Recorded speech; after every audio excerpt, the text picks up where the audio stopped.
Hey everyone, it's me, Arthur Kade. So you're a Giants fan, Dr. Oz, I'm guessing. You're definitely a Rashad Jennings fan. I'm definitely a Rashad Jennings fan. I do like the Giants a lot. You know, I grew up in Philadelphia, so I still like the Beagles.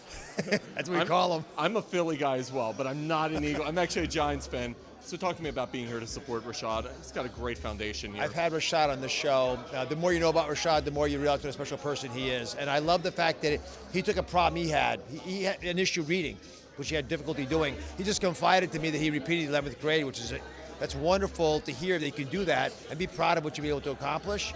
And the fact that you can take stinky locker room wear and get kids to read as a payment for it is just brilliant. You took something that literally was refuse in the trash and you're changing kids' lives for the better. I get goosebumps thinking about it. A superstar back there. You're someone who gives back yourself. Talk to me about that feeling. What is it like to be in a position where you're in the public eye and still able to give back? It's a great honor to have folks respect what you say. Even though what you're saying might not be any better than someone else might say it, but you ought to take that opportunity and make good with it. We have an obligation, I think, to hand the baton of success to our kids, to allow the world to be a better place for them.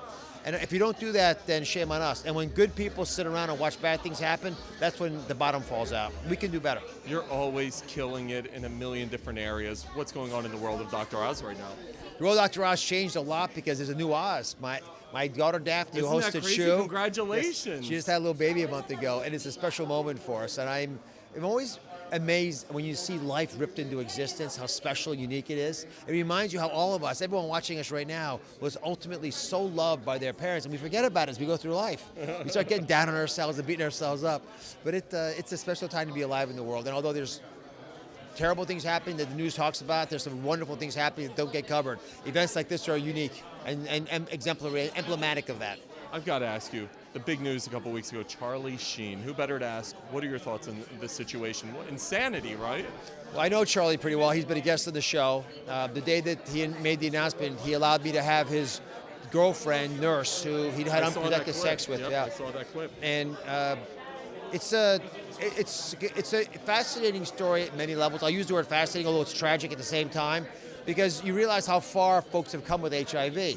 People who have appropriate treatment of HIV no longer are infecting the people that they're with, which is fantastic news for moms having babies, for partners who've been together for a long time. It still begs the question of being careful and making sure that you're not passing it along to anybody else. So this is going to be a debate that's going to go on for a long time. But I learned a lot about HIV just from having that nurse on the show, because she'd done her homework. And I wouldn't have done what she did, but it was interesting to see what data she'd uncovered.